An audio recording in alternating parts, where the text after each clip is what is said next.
Bismillah. Assalamualaikum warahmatullahi wabarakatuh. Alhamdulillah hamdan katsiran thayyiban mubarakan fih kama yuhibbu rabbuna wa yarda. Asyhadu an la ilaha illallah wahdahu la syarikalah wa asyhadu anna Muhammadan abduhu wa rasuluh. Allahumma shalli ala Muhammad wa ala ali Muhammad kama shallaita ala Ibrahim wa ala ali Ibrahim innaka Hamidum Majid. Wa barik ala Muhammad wa ala ali Muhammad kama barakta ala Ibrahim wa ala ali Ibrahim innaka Hamidum Majid. Kaum muslimin dan muslimat yang dimuliakan Allah Azza wa Jalla, alhamdulillah segala puji dan syukur kita panjatkan kepada Allah Azza wa Jalla yang telah memberikan kepada kita begitu banyak kenikmatan, dan tak lupa pula salawat beserta salam senantiasa kita curahkan kepada junjungan kita Nabi Muhammad sallallahu alaihi wasallam, begitu pula kepada keluarganya, kepada sahabatnya, dan kepada umat yang istiqomah mengikuti sunnah hingga hari kiamat.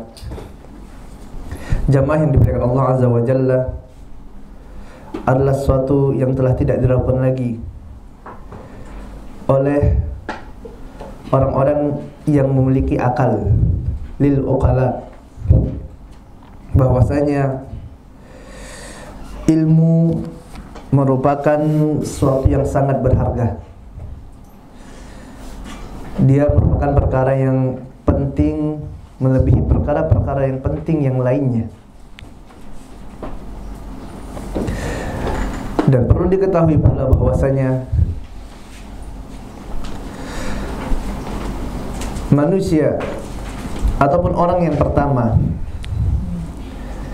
yang mengajarkan ilmu syar'i, mengajarkan agama Islam ini, syariat yang mulia ini kepada yang lainnya, orang yang pertama dalam agama Islam yang mengajarkan sebagai muallim adalah Muhammad sallallahu alaihi wasallam.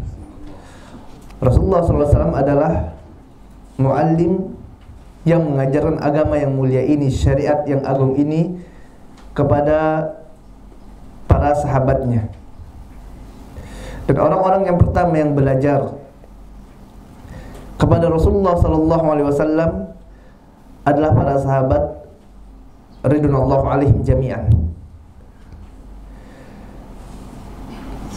Maka mereka yang menempuh jalan menuntut ilmu ini, baik mereka mengajarkan ilmu syar'i tersebut ataupun mereka mempelajari ilmu syar'i ini, maka sungguh mereka telah mengikuti thariqah yang mulia, jalan yang agung, jalan yang ditempuh oleh Rasulullah dan para sahabatnya.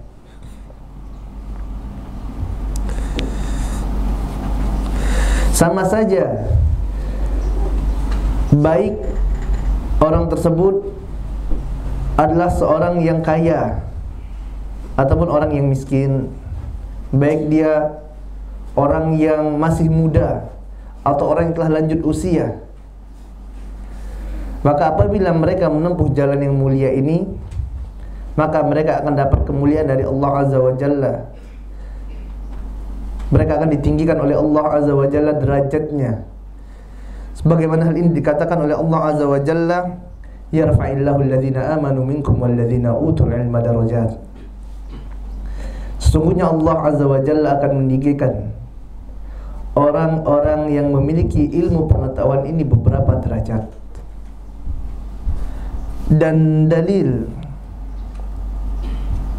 yang menjelaskan tentang keutamaan menuntut ilmu ini sangat banyak sekali, baik itu dari Al-Quranul Karim ataupun dari hadis Nabi yang mulia sallallahu alaihi wasallam, yang mana seseorang yang apabila dia ingin merasakan nikmatnya menuntut ilmu, maka dia harus mengetahui terlebih dahulu apa saja yang akan dia dapatkan apabila dia memiliki ilmu syar'i tersebut. Harus ada motivasi bagi seseorang agar mereka bersemangat untuk mencapai suatu tujuan.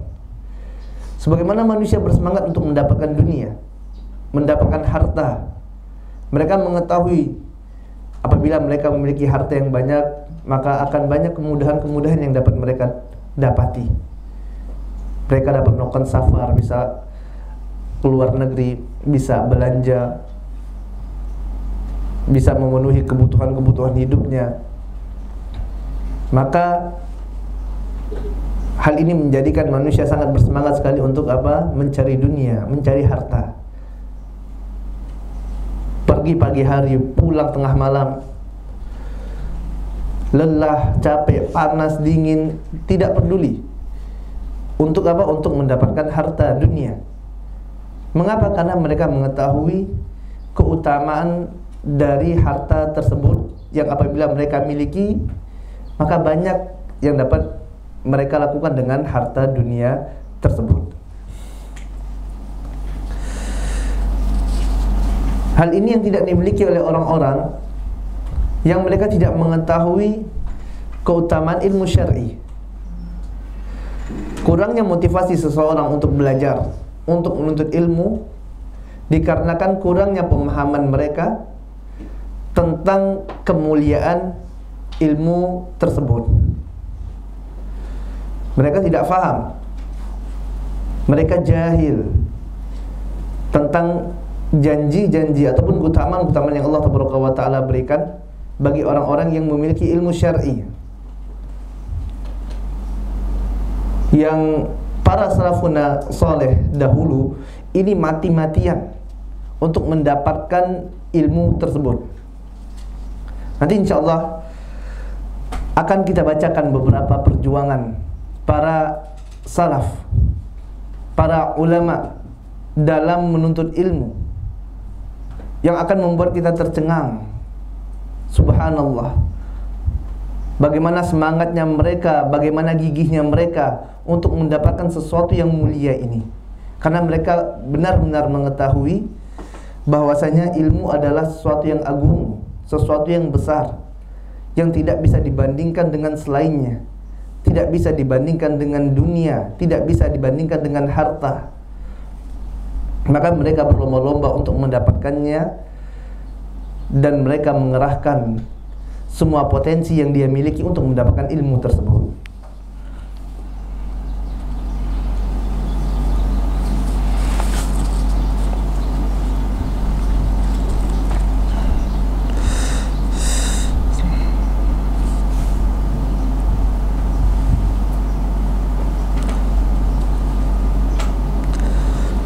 Jamaah yang dimuliakan Allah Azza wa Jalla, Rasulullah sallallahu alaihi wasallam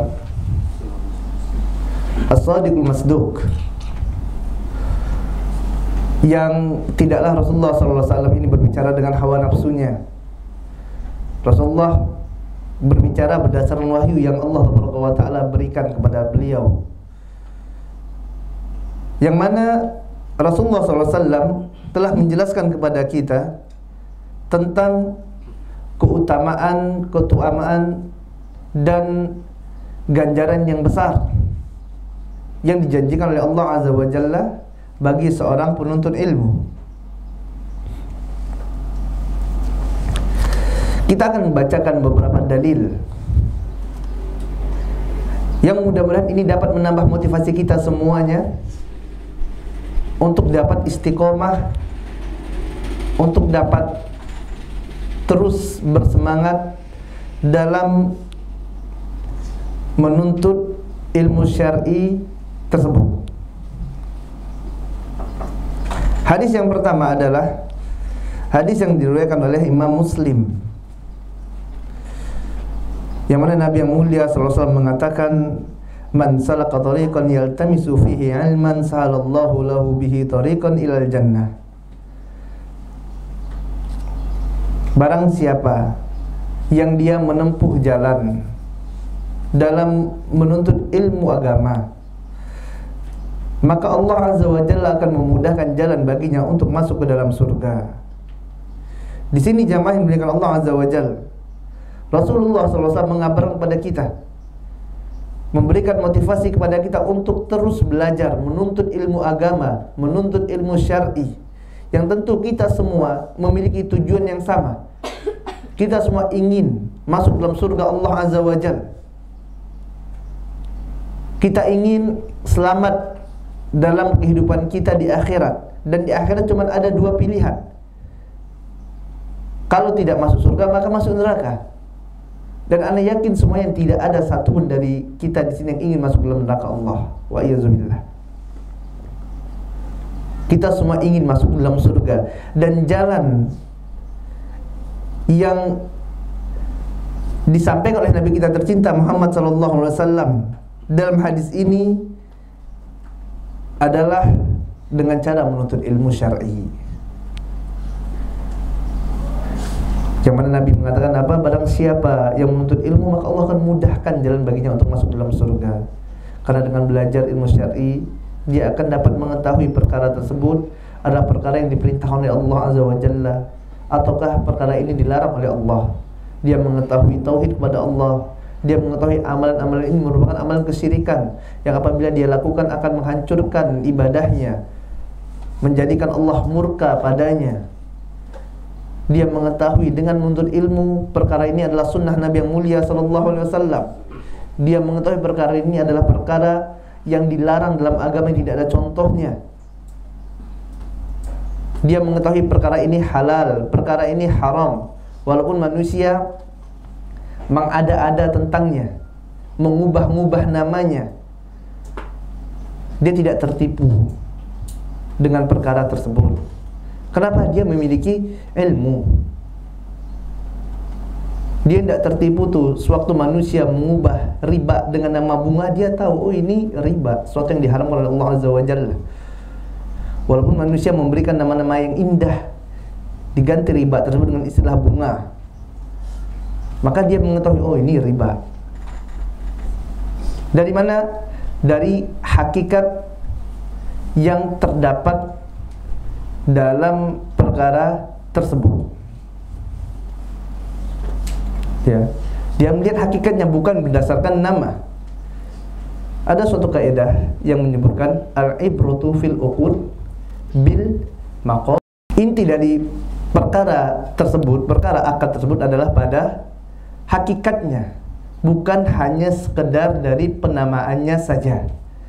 Walau dia kasih nama bunga, dia kasih nama, ya apakah itu bintang, bulan, kalau perkara tersebut adalah perkara yang diharamkan dalam syariat, tetap haram. Ya. Contoh juga misalnya suatu akad transaksi di bank.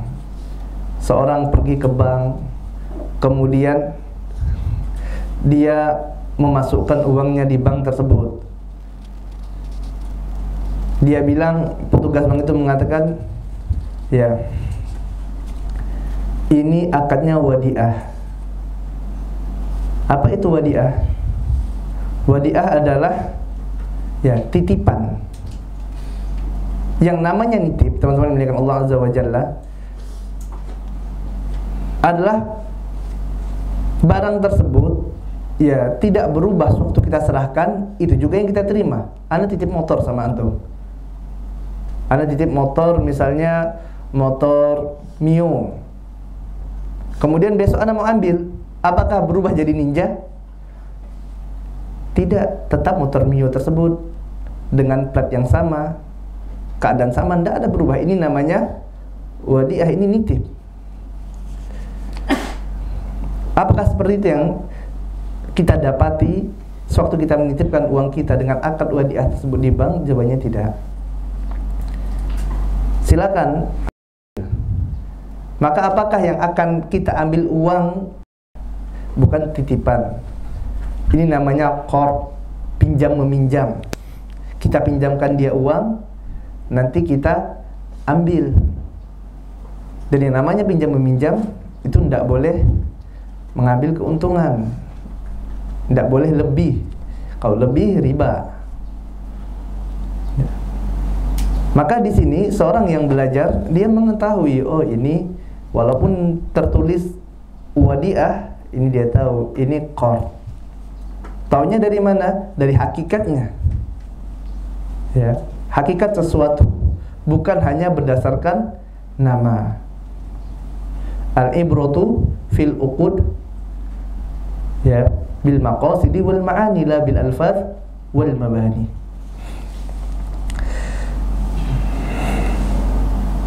Kemudian di antara keutamaan menuntut ilmu yang lainnya adalah dalam hadis riwayat Muslim, yang mana Nabi yang mulia SAW mengatakan, man matal insan in qata'a amaluhu illa min thalath, shadaqatil jariyah aw ilmin yantafa'u bih aw waladin salih yad'u lah.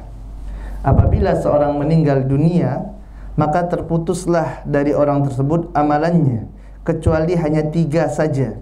Yang pertama adalah sedekah jariyah, yang kedua adalah ilmu yang bermanfaat, yang ketiga adalah anak yang soleh yang mendoakan orang tuanya.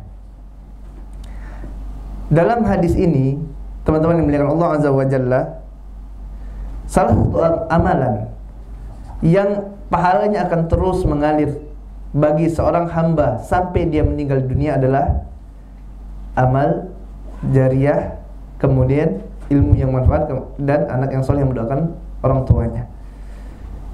Syahidnya yang ingin kita sampaikan di sini adalah apa? Ilmu yang bermanfaat. Dia bisa baca Al-Quran, diajarkan kepada manusia. Dia bisa, ya, ilmu waris diajarkan.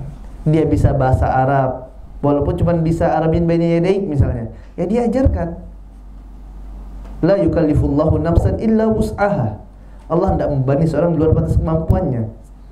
Kita mampu mengajarkan Arabin baina yadaik, tafadhol, diajarkan. Bisanya cuma mengajarkan Tuhfatul Atfal, Ustaz, ya udah diajarkan. Bisanya cuma mengajarkan Iqra, baca Quran, subhanallah, diajarkan. Antum mengajarkan seorang anak baca surah Al-Fatihah, yang mana nanti surah ini akan dia baca dalam sholatnya seumur hidupnya, subhanallah. Berapa banyak pahala yang akan dipanen, ya, oleh orang tersebut. Ini kalau satu anak. Ngajarkan anak kecil, ya, kemudian anaknya masih umur 10 tahun, nanti anak itu meninggal usianya, misalnya usia 60 tahun dia nanti meninggal. Artinya 50 tahun ilmu yang akan antum berikan, baca surah Al-Fatihah itu dibaca terus sama anak itu satu anak. Bagaimana kalau yang diajar 10 anak? Bagaimana kalau yang diajar 100 anak? Subhanallah, betapa banyak pahala yang terus dia panen walaupun dia telah meninggal dunia. Subhanallah. Ya, maka hendaklah seorang bersemangat belajar. Ya, kalau dia tidak memiliki ilmu, lalu apa yang akan diajarkan, gitu loh. Ya, kalau dia tidak punya ilmu, apa yang akan dia berikan? Ya, orang yang tidak memiliki tidak bisa memberi, teman-teman yang Allah Azza wa Jalla. Maka harus belajar.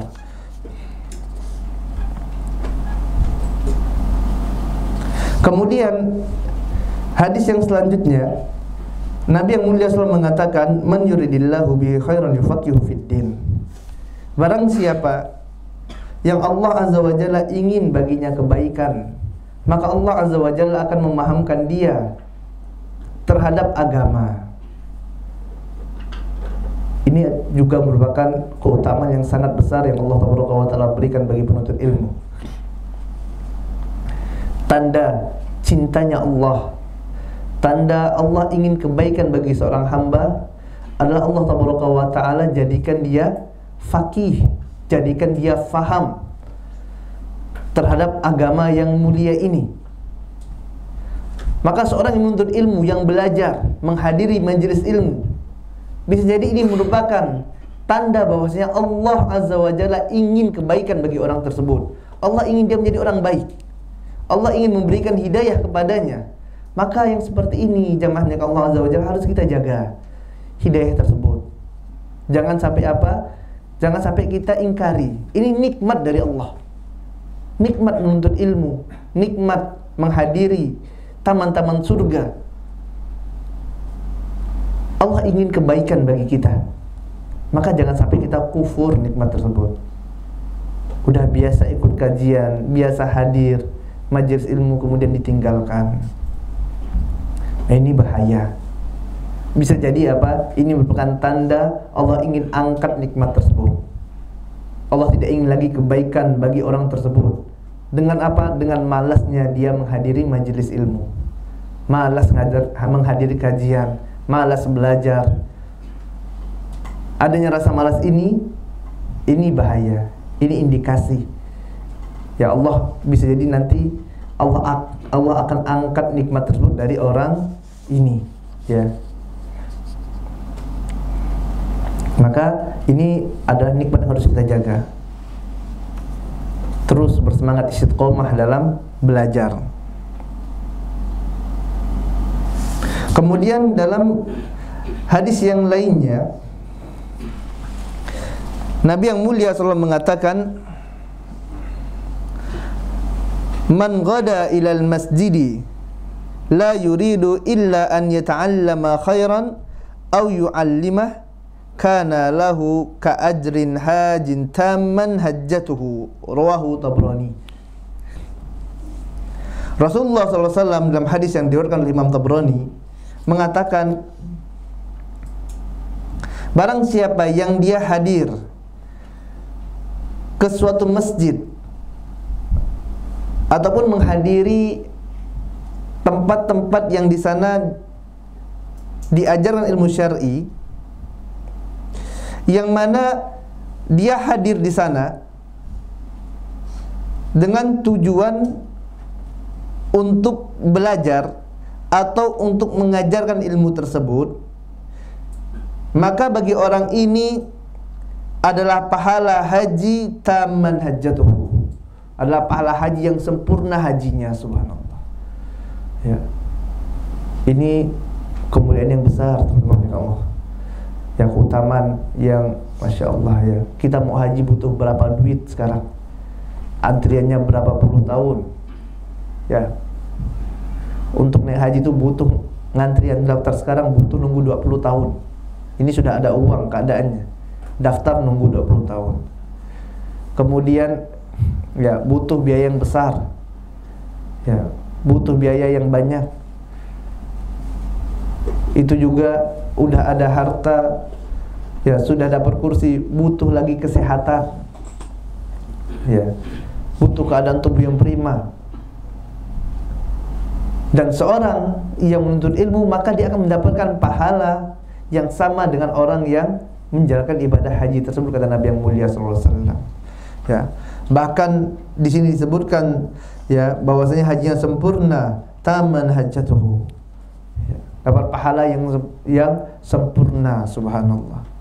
Ya, mungkin kita masih belum bisa untuk berangkat haji, ya, maka hendaklah kita bersemangat belajar, bersemangat menuntut ilmu. Semoga dengannya Allah Taala berikan pahala haji tersebut, ya, kepada kita semuanya.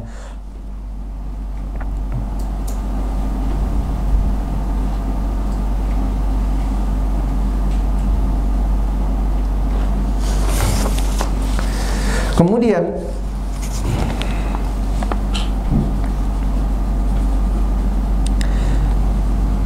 dalam hadis riwayat Muslim,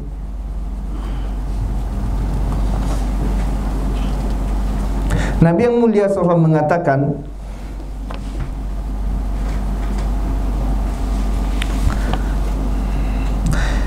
al-ibadatu fil harji kahijratin ilayya. Ibadah yang dilakukan oleh seorang hamba pada waktu yang sulit adalah bagaikan seorang yang hijrah kepadaku.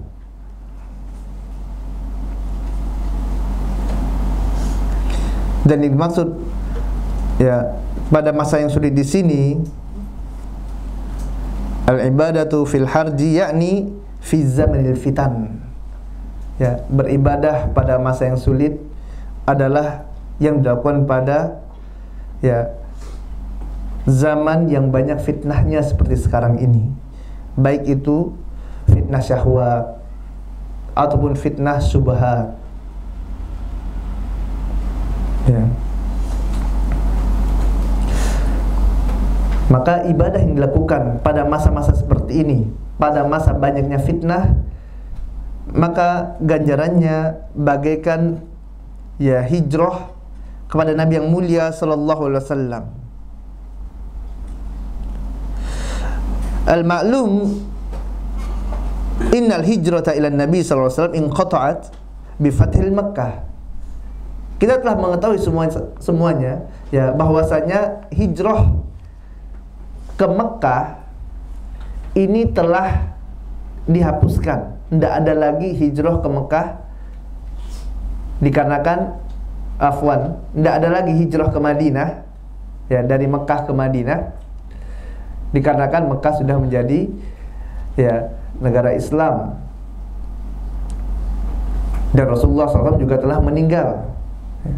Udah tidak ada lagi peluang hijrah ya ke Madinah tersebut, sebagaimana apa yang dilakukan oleh para sahabat dahulu ya. Dahulu para sahabat hijrah dari Mekah ke Madinah, diperintah oleh Nabi yang mulia SAW, dan ini pahalanya besar sekali. Makanya para sahabat berlomba-lomba, sampai ada yang meninggalkan hartanya, sampai harus dihukum dulu, meninggalkan keluarganya. Untuk apa? Untuk hijrah kepada Nabi yang mulia SAW. Dan ini ada pahala yang besar. Dan sekarang jamaah milik Allah Azza wa Jalla, hijrahnya udah tidak bisa lagi. Apa sisanya yang bisa kita dapati? Yang tersisa adalah apa? Pahala hijrah tersebut. Yang mana pahala hijrah ini bisa didapat oleh seseorang apabila dia menuntut ilmu syar'i. Dan menuntut ilmu ini merupakan ibadah. Menuntut ilmu syar'i merupakan ibadah. Maka seorang yang dia bersemangat menuntut ilmu, dia berikan potensi yang ada dia miliki untuk mendapatkan ilmu syar'i ini, maka dia akan mendapatkan pahala hijrah kepada Nabi yang mulia sallallahu alaihi wasallam. Subhanallah. Ya, apalagi pada zaman fitnah seperti sekarang ini, seorang yang belajar agama, masukkan anaknya ke sekolah Islam. Apa kata manusia? Ini mau jadi apa anaknya? Nanti kerja, selesai kuliah, selesai sekolah, belajar, mau jadi apa? Ya udahlah, ya masukkan aja di sekolah-sekolah umum. Masukkan, nanti banyak hartanya, mudah dapat kerja. Coba jadi misalnya kuliah di jurusan ini, kuliah-kuliah umum. Jangan Jangan di tempat belajar agama, jangan di ma'had-ma'had, jangan di pondok-pondok. Nanti anak antum selesai mau jadi apa? Susah nanti, hartanya susah, ya kerjanya, hidupnya susah. Ini fitnah jamaah milik Allah Azza wa Jalla. Ya. Dan dia tetap bersemangat di tengah fitnah seperti ini, maka pahala yang besar nanti orang tersebut. Ya. Jamaah milik Allah Azza wa Jalla, kalau seandainya sekarang ya ada panggilan bagi kita semuanya untuk hijrah kepada Nabi yang mulia sallallahu alaihi wasallam di Madinah, apa yang akan kita lakukan? Wallahi tentu kita akan jawab seruan hijrah tersebut. Ya, pasti kita jawab. Kita akan bersemangat. Kita keluarkan harta kita, kita jual barang-barang kita, misalnya punya tanah, jual tanah, punya rumah, jual rumah. Untuk apa? Untuk hijrah kepada Nabi yang mulia sallallahu alaihi wasallam. Kalau seandainya Nabi masih hidup, ya, tentu kita akan pergi nih dari Indonesia ke Madinah, gitu ya. Kenapa? Untuk hijrah kepada Nabi yang mulia sallallahu alaihi wasallam. Karena betapa besar cinta kita kepada Muhammad sallallahu alaihi wasallam, kepada Rasulullah sallallahu alaihi wasallam. Dan ini perintah dari Nabi yang mulia sallallahu alaihi wasallam. Wa ma ataakumur rasulu fakhudhu wa ma nahakum anhu fantahu. Pasti kita untuk bersemangat. Dan sekarang ya peluang itu ada jamaah untuk mendapatkan apa? Untuk mendapatkan pahala hijrah ini. Maka hendaklah kita bersemangat untuk mengambil keutamaan yang besar yang dijanjikan oleh Allah Azza wa Jalla, mendapatkan pahala hijrah ke Nabi yang mulia sallallahu alaihi wasallam. Dengan apa? Dengan menuntut ilmu.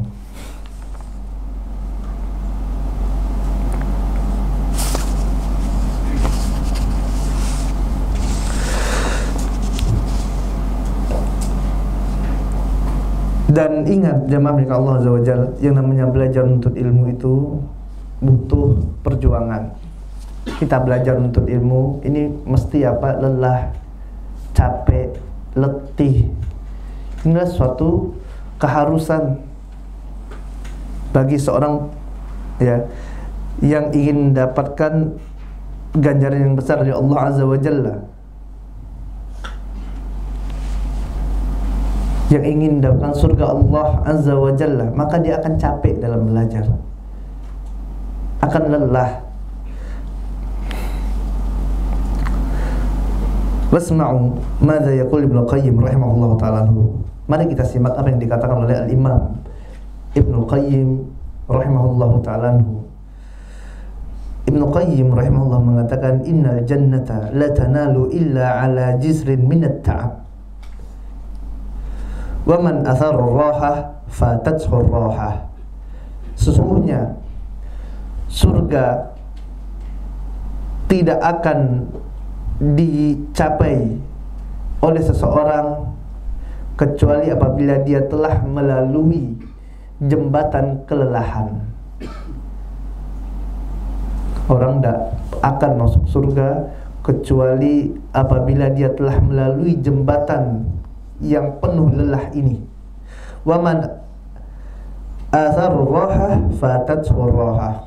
Barang siapa yang mereka ya lebih suka bersenang-senang, lebih suka rohah sekarang di dunia, fatathu ar-raha, maka dia akan terlewatkan dengan kesenangan-kesenangan yang dijanjikan oleh Allah Azza wa Jalla nantinya. Ya, ini subhanallah. Makanya di sini Ibnu Qayyim mengingatkan kepada kita yang namanya dunia sekarang ini, teman-teman dari Allah Azza wa Jalla, kita belajar untuk ilmu ini pasti lelah, letih, ya capek. Orang-orang tidur, kita belajar. Orang-orang bergembira, senang-senang dengan keluarganya, kita nuntut ilmu, belajar. Ini liburan sekarang ya, hari libur, ya kita belajar. Lelah memang. Makanya Ibnu Qayyim mengatakan apa? Orang tidak mungkin bisa masuk surga kecuali dengan melewati jembatan kelelahan ini. Pasti akan lelah yang akan dilalui. Ya, capek. Akan tapi apa? Ibnu Qayyim melanjutkan, barang siapa yang dia tidak bisa lelah sekarang, tidak mau capek sekarang, ya, tidak mau dia masih senang, maunya istirahat saja di dunia ini sekarang, maunya istirahat terus, nanti dia akan ya terluput darinya ya tempat yang penuh kenikmatan. Ya subhanallah. Di akhiratnya baru nanti sengsara. Walal akhiratu khairu wa abqa. Ya, dan akhirat itu lebih baik dan lebih kekal. Wal akhiratu khairul laka minal ula. Dan akhirat itu lebih utama, lebih baik daripada dunia, teman-teman yang Allah Azza wa Jalla. Tidak apa-apa kita capek sekarang belajar, kita capek menuntut ilmu, tidak apa-apa. Yang penting apa? Nanti kita dapat berbahagia, dapat beristirahat setelah ini. Dan tidak lama kan? Ya. A'maru ummati ma baina sittina ila sab'in, kata Nabi yang mulia sallallahu alaihi wasallam. Ya, umur umatku ini antara 60 sampai 70 tahun. Dan sedikit sekali yang lebih dari itu. Lelahnya kita, capeknya kita tidak lama. Berapa umur kita sekarang? 20 tahun, 30, 40. Yang usianya 30 tahun, ya paling tinggal 30 tahun lagi rata-rata. Ya. Dan tidak ada jaminan tuh 30 tahun, bisa jadi pulang udah selesai. Ya. Depan buka pintu sudah ada malaikat maut nunggu kan? Allah Ta'ala, kita tidak tahu ajal kita. Ya. Tidak apa-apa lelah sekarang, capek sekarang, berkorban sekarang. Untuk apa? Meraih kebahagiaan nanti setelah kematian tersebut. Maka dari sini teman-teman yang Allah Azza wa Jalla, kita dapati para ulama, mereka mengetahui keutamaan-keutamaan ini, keutamaan-keutamaan yang besar. Ya, dalam menuntut ilmu maka mereka akan kita dapati adalah orang-orang yang paling bersemangat ya dalam belajar ilmu syar'i. Ya, mereka berkorban harta, berkorban waktu. Mereka tidak mau kehilangan waktu sedikit pun kecuali mereka gunakan untuk menuntut ilmu. Kita akan bacakan beberapa ya semangat yang ada pada para ulama, para penuntut ilmu ya, yang mana mereka memiliki perhatian yang besar sekali terhadap ilmu syar'i ini. Abu Darda rahimahullahu ta'ala anhu, beliau mengatakan, seandainya aku mendapatkan satu ayat dari Al-Quranul Karim dan aku tidak pahami dia, dan tidak ada seorang pun yang bisa mengajarkannya kepadaku kecuali orang yang berada di Barqud Ghammat, yaitu tempat yang jauh, niscaya akan aku datangi orang tersebut. Sa'id bin Al-Musayyad, beliau rahimahullah ta'ala mengatakan, saya terbiasa melakukan rihlah, perjalanan berhari-hari lamanya hanya untuk mendapatkan satu buah hadis.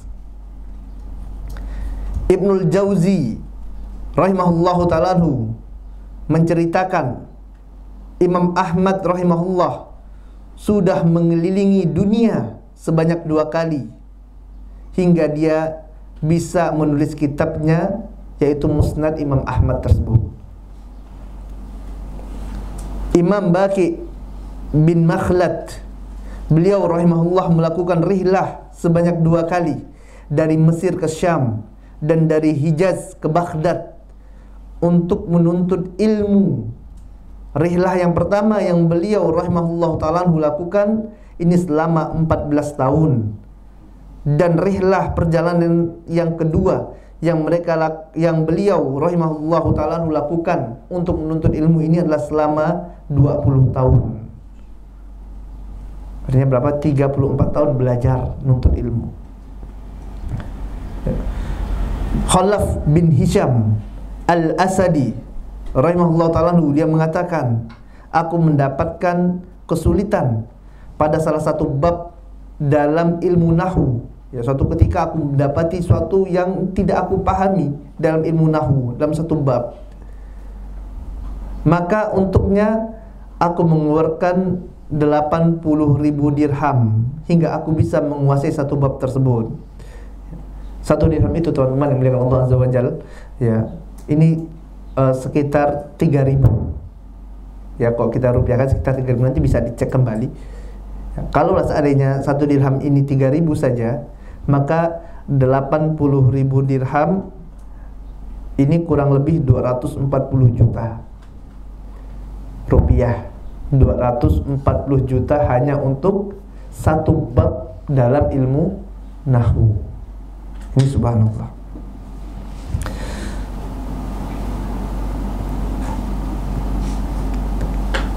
Yahya bin Ma'in, ya, beliau memiliki seorang ayah yang merupakan sekretaris dari Abdullah bin Malik,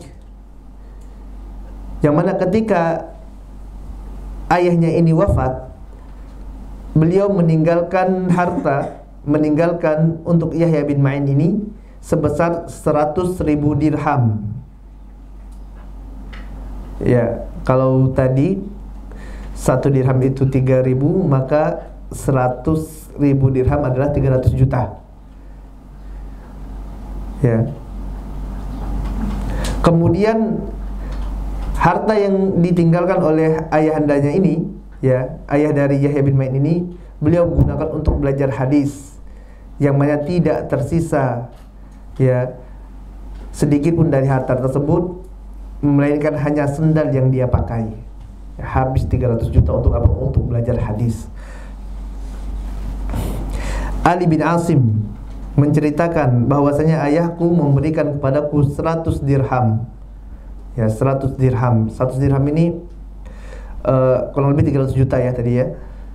Dan beliau berkata kepadaku, pergilah engkau untuk belajar hadis, dan aku tidak ingin melihat wajahmu kecuali engkau kembali kepadaku dan membawakan 100.000 hadis pula. Ibnu Thahir Al-Maqdisi berkata, aku telah 2 kali kencing berdarah dalam menuntut ilmu hadis, sekali di Baghdad dan sekali di Makkah. Yang mana hal ini dikarenakan aku berjalan dengan tidak menggunakan alas kaki di panas yang sangat terik dan tidak memiliki kendaraan untuk menuntut ilmu hadis. Kemudian aku panggul kitab-kitab yang ada itu di atas punggungku sampai sakit, subhanallah. Kemudian Al-Imam An-Nawawi rahimahullahu ta'ala anhu, beliau rahimahullah saking semangatnya belajar nuntut ilmu, setiap hari beliau membaca 12 jenis ilmu yang berbeda pada setiap harinya. Fikih, hadis, tafsir, sirah. Setiap hari 12 jenis ilmu yang beliau baca. Kemudian Ibnul Jaham rahimahullah ta'ala anhu, beliau rahimahullah senantiasa membaca kitab apabila beliau mulai merasa mengantuk. Ibnu Jaham ini beliau kalau ngantuk baca kitab. Kalau ngantuk baca kitab. Sehingga dengannya beliau kembali segar dan hilang kantuknya. Subhanallah. Kalau kita terbalik baca kitab malah ngantuk. Kalau ini ngantuk baca kitab hilang ngantuknya, subhanallah.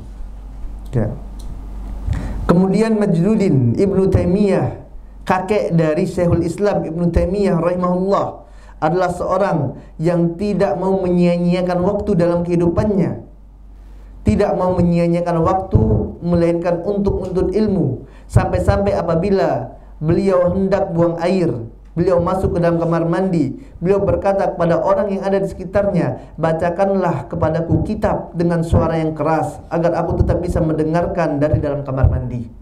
Subhanallah.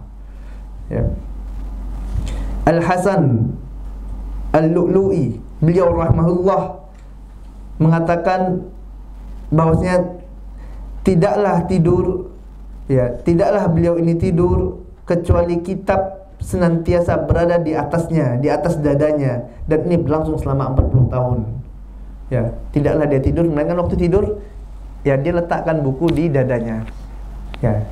Lelah baca, belajar sudah lama, kemudian tertidur, kitabnya di atas dada. Terus seperti ini sampai berapa? Sampai 40 tahun. Subhanallah.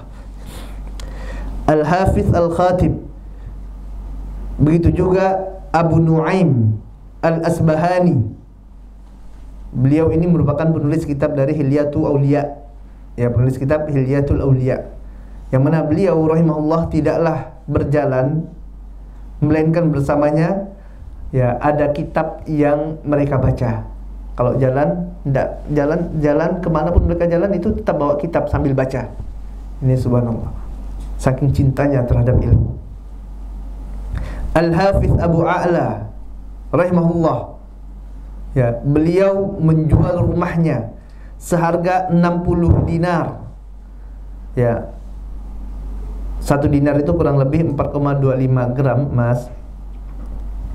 Dan kalau harga emas hari ini 500 ribu, 500 ribuan sekarang harga emas. Maka 60 dinar ini sama dengan 120 juta. Dia jual rumah, kemudian hasil penjualan rumah ini beliau rahimahullahu ta'ala gunakan untuk beli kitab. Beli kitab-kitab untuk dipelajari. Al-Imam Ibnu Jauzi rahimahullahu ta'ala, beliau adalah orang yang sangat gemar dalam membaca. Bahkan beliau rahimahullahu ta'ala telah membaca lebih dari 20.000 jilid kitab sepanjang hidupnya. Begitu pula dengan Al-Khatib Al-Baghdadi, yang mana beliau rahimahullah telah membaca Sahih Bukhari dalam 3 majelis, 3 majelis atau 3 malam, mulai dari ba'da maghrib sampai subuh. Dan perlu diketahui teman-teman yang dimuliakan Allah Azza wa Jalla, bahwasanya Sahih Bukhari inilah kitab yang tebal, yang dia di dalamnya terdapat kurang lebih 7.000 hadis. Artinya kalau dia selesaikan ya rahimahullah ta'ala ini dalam 3 hari, rata-ratanya beliau setiap malam itu membaca 2.336 hadis. Ya, satu malam dari ba'da maghrib sampai subuh itu beliau baca hadis. Ya, perharinya 2.336 hadis. Abdullah bin Sa'id bin Lubat Al-Umawi, beliau rahimahullah ta'ala mengatakan dibacakan kepada beliau Sahih Muslim selama sepekan. Ya, Abdullah bin Sa'id bin Lubat Al-Umawi mengatakan dibacakan kepada beliau Sahih Muslim selama sepekan, ya 7 hari. Dan dalam sehari ini ada 2 pertemuan, pagi dan sore, di suatu masjid yang bernama Qurtubah, Andalus, ya di Andalus, setelah beliau pulang dari Mekah. Ya, dan Sahih Bukhari ini adalah satu kitab yang terdiri di dalamnya terdapat 5.362 hadis. Ini satu pekan selesai. Al-Hafiz Zainuddin Al-Iraqi rahimahullahu ta'ala anhu, beliau mengatakan bahwasanya beliau membaca Musnad Imam Ahmad dalam 30 majlis, ya 30 pertemuan. Dan Musnad Imam Ahmad ini terdiri di dalamnya terdapat 26.363 hadis. Jadi sehingga beliau ini rahimahullahu ta'ala anhu setiap majlisnya membacakan kurang lebih 878 hadis. Ya, sekali duduk baca 878 hadis dibacakan. Ya, subhanallah.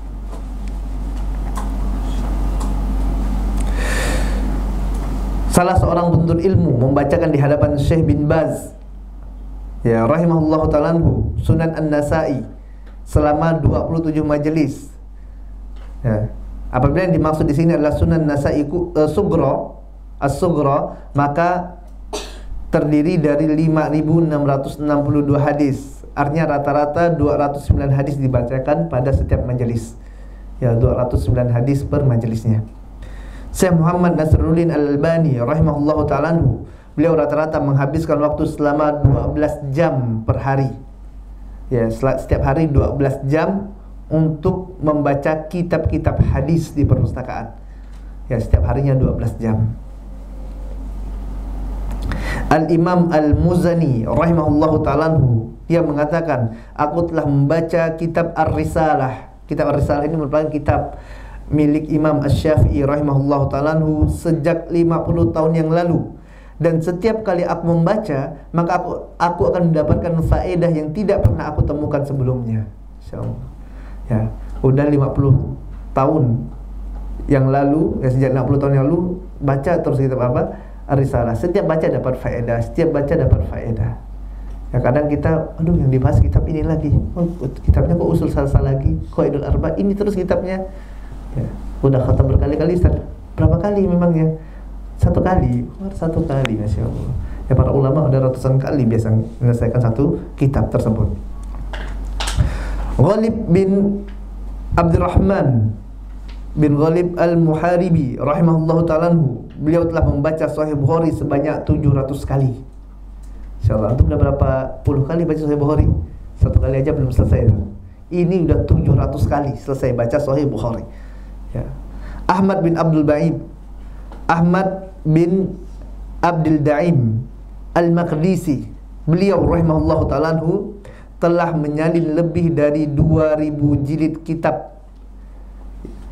Apabila waktunya senggang, sehari beliau bisa menyelesaikan salinan 9 kitab. Dan kalau sibuk, beliau menulis 2 kitab. Kitab salin, ditulis tangan. Ya, antum Sahih Bukhari catat hadisnya, tulis pakai tangan. Ya, ini subhanallah. Dia kalau senggang, beliau ini sehari bisa menyelesaikan 9 salinan kitab, 9 kitab. Kalau waktu sempit, ya lagi sibuk, 2 kitab dalam sehari, Masya Allah. Ibnu Thahir rahimahullahu ta'ala mengatakan, saya menyalin Sahih Bukhari, Sahih Muslim dan Sunan Abu Daud sebanyak 7 kali dan Sunan Ibnu Majah sebanyak 10 kali. Al-Imam Ibnul Jauzi rahimahullahu ta'ala beliau mengatakan bahwasanya dalam setahun rata-rata menyalin 50 sampai 60 jilid buku, ya. 50 sampai 60 jilid kitab yang beliau salin ya per tahunnya.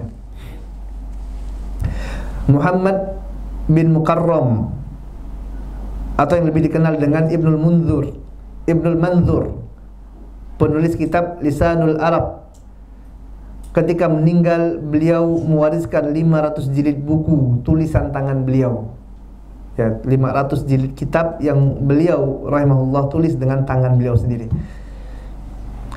Kemudian Abu Abdullah Al-Husain bin Ahmad Al-Baihaqi adalah seorang yang dia ini cacat, ya, dia ini cacat rahimahullah sehingga tidak memiliki jari tangan.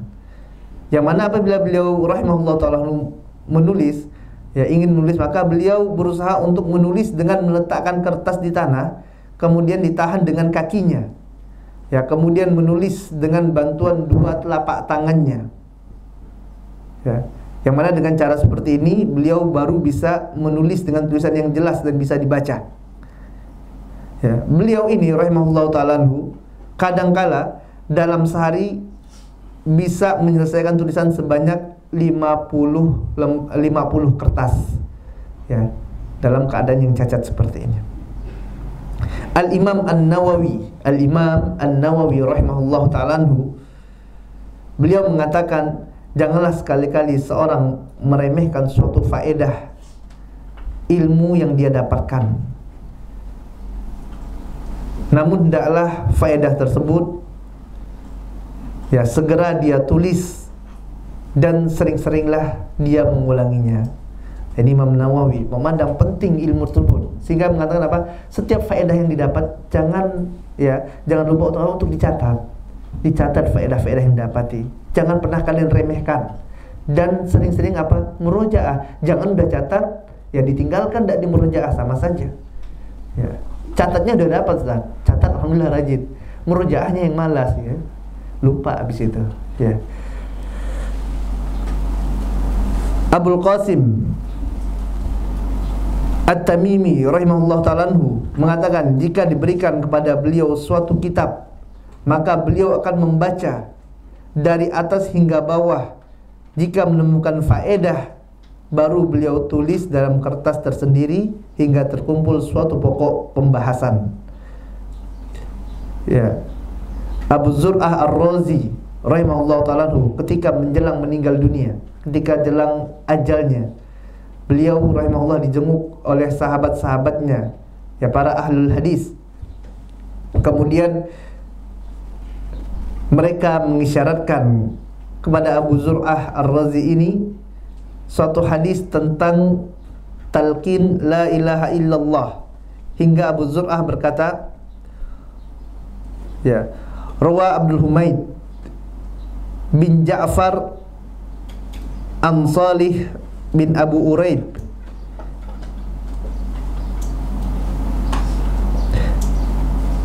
an Katsir bin Murrah an Mu'adz an Nabi sallallahu alaihi wasallam, man kana akhirul kalamihi la ilaha illallah dakhala jannah. Kemudian beliau Abu Zur'ah rahimahullah ta'ala pun meninggal dunia. Jadi waktu diberikan isyarat dia udah sakratul maut, belum meninggal dunia, ya udah dekat waktu meninggalnya, didatangi, dikunjungi oleh teman-temannya para ahli hadis. Kemudian ya teman-temannya ini para ahli hadis mau mentalkinkan la ilaha illallah. Ternyata beliau rahimahullah ta'ala bacakan lengkap dengan sanadnya, gitu ya, insyaallah. Kemudian sampai akhir, ya, membacakan hadis ini, man kana akhirul kalamihi la ilaha illallah dakhala jannah. Beliau pun rahimahullah ta'ala meninggal dunia, ya.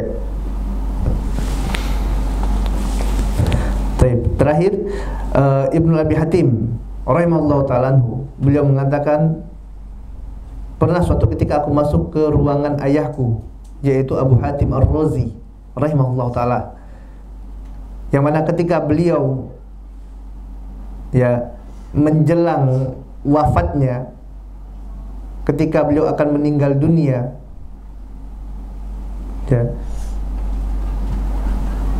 ketika beliau sudah hendak akan meninggal dunia, maka aku dalam keadaan tidak mengetahui sesuatu perkara. Maka aku bertanya kepadanya tentang Uqbah bin Abdul Ghafir, apakah dia adalah seorang sahabat Nabi? Maka ayahku tadi, yaitu siapa? Abu Hatim Ar-Razi, yang sedang dalam keadaan akan meninggal dunia,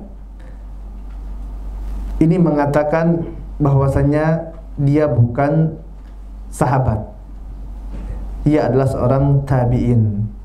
Tidak berapa lama kemudian Abu Hatim meninggal dunia. Nah, ini teman-teman yang Allah Azza wa Jalla, kita lihat tadi, telah kita dengarkan bersama bagaimana para salafun saleh, orang-orang soleh terdahulu yang telah mendahului kita, para alim ulama, bagaimana mereka berjuang, bagaimana mereka totalitas dalam menuntut ilmu. Bandingkan dengan kita pada hari ini, apa yang telah kita berikan untuk mendapatkan ilmu tersebut. Bagaimana semangat kita dibandingkan dengan mereka. Bagaimana kita lihat mereka berjuang dengan hartanya, dengan tenaganya, dengan jiwanya. Mereka gunakan semua potensi yang mereka punyakan untuk apa? Untuk meraih ilmu. Maka dengannya Allah Ta'ala tinggikan derajat mereka. Dengannya Allah Ta'ala muliakan, Allah harumkan nama mereka, sehingga mereka mendapat kedudukan yang mulia di sisi Allah Azza wa Jalla. Nama mereka menjadi harum di tengah kaum muslimin, subhanallah. Maka di sini teman-teman muliakan Allah Azza wa Jalla, ana mewasiatkan kepada diri ana dan kepada antum semuanya untuk apa? Untuk bersemangat dalam menuntut ilmu, untuk bersemangat dalam belajar ilmu syar'i. Dan ingat, ilmu belajar ilmu syar'i ini adalah ibadah. Kita menuntut ilmu, duduknya kita di sini, ini adalah ibadah kepada Allah Azza wa Jalla. Dan ibadah ini ada syarat yang harus dipenuhi. Apa? Harus ikhlas. Ibadah harus ikhlas. Artinya kita belajar harus ikhlas, mengikhlaskan niat kita. Nabi kita tercinta Muhammad SAW, dalam hadis yang diriwayatkan oleh Imam Ahmad, beliau memberikan peringatan yang sangat tegas tentang masalah ini. Rasulullah SAW mengatakan, man ta'allama ilman mimma yubtaghi bihi wajhullah la yata'allamuhu illa liyusiba bihi 'ardan minad dunya lam yajid arfal jannati yaumal qiyamah.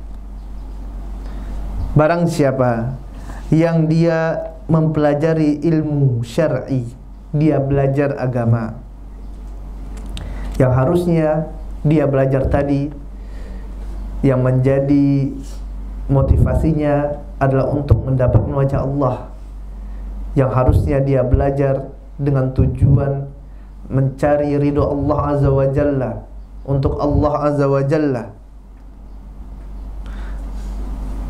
Akan tapi dia palingkan niatnya untuk perkara dunia. Dia belajar ingin mendapatkan popularitas.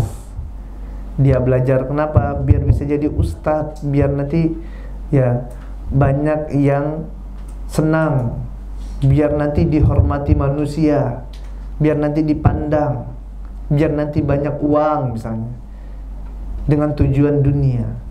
Barang siapa yang dia belajar ilmu agama, yang dia palingkan niatnya untuk meraih dunia, maka kata Nabi yang mulia SAW, lam yajid ghurfal jannati yaumal qiyamah. Maka bagi orang ini, dia tidak akan mendapatkan urfal jannati yaumal qiyamah, yaitu raihatul jannah. Dia tidak akan mendapatkan baunya surga, bau harumnya surga pada hari kiamat. Subhanallah. Ya, artinya jangankan mau masuk surga, harumnya surga saja seorang yang salah dalam niat untuk belajar ini, dia tidak akan mendapatkannya, wa iyyazubillah. Ya, maka di sini teman-teman dari Allah Azza wa Jalla, ana mengingatkan untuk diri ana pribadi dan bagi antum semuanya untuk senantiasa mengikhlaskan niat. Hendaklah kita belajar ini benar-benar untuk apa? Untuk mengangkat kejahilan dari diri kita. Ini yang paling utama. Yang pertama kita niatkan untuk mengangkat kejahilan.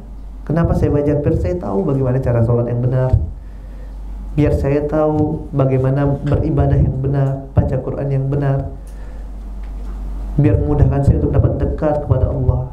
Kenapa saya belajar bahasa Arab? Biar saya bisa khusyuk dalam sholat, biar saya waktu baca Quran bisa faham maknanya, sehingga memudahkan bagi saya untuk untuk menjalankan apa yang terdapat dalam Al-Quranul Karim, dapat menjalankan perintah Nabi yang mulia sallallahu alaihi wasallam. Kemudian juga para ulama mengingatkan kepada kita semuanya, janganlah kalian menjadi seperti Sam'ah, seperti lilin, yaitu dia menerangi di sekitarnya, akan tapi dia habis terbakar. Akan tapi jadilah kalian seperti sirat, seperti lampu, yang mana lampu itu menerangi untuk dirinya sendiri dan menerangi apa yang ada di sekitarnya.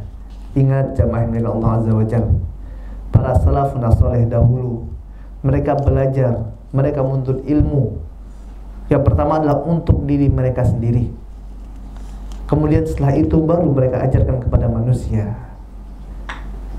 Maka belajarlah, karena pada hakikatnya umat ini butuh para penuntut ilmu.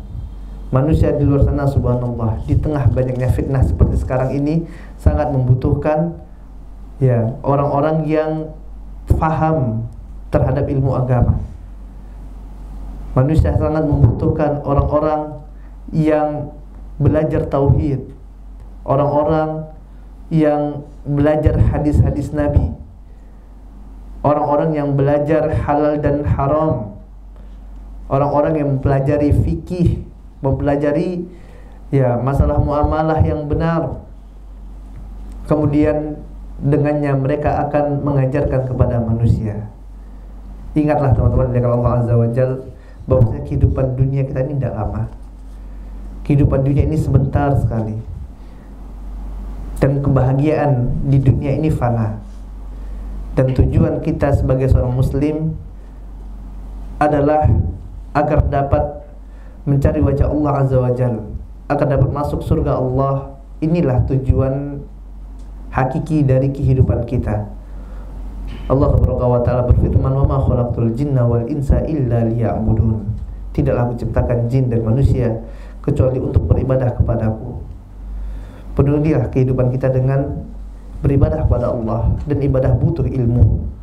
Maka hendaklah bersemangat, terus bersemangat belajar menuntut ilmu syar'i di tengah zaman-zaman yang penuh fitnah seperti ini. Semoga Allah Azza wa Jalla memberikan kepada kita keimanan dan keistiqomahan, sehingga kita dapat terus berjalan di atas jalannya para penuntut ilmu, dan semoga Allah Ta'ala matikan kita dalam keadaan husnul khatimah.